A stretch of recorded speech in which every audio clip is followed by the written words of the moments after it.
Ayan guys. So ayan guys, eto yung gamot sa binat. Kung alam nyo guys, eto yung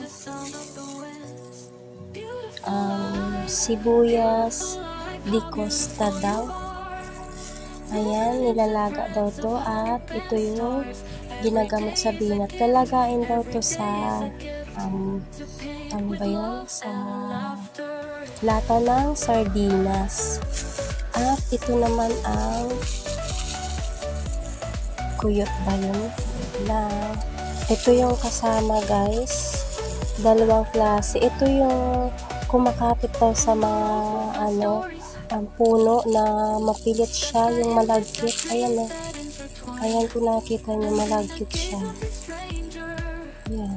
Parang pilit siya na yung hindi ko alam lang kung ang tawag daw to ay kuyot ba yun? Kuyot. Tapos ito yung sibuyas di costa. Ayan. Ito yung lalagain at iinumin ko para mawala na yung binat ko ngayon kasi nagkaroon ako ng binat ngayon.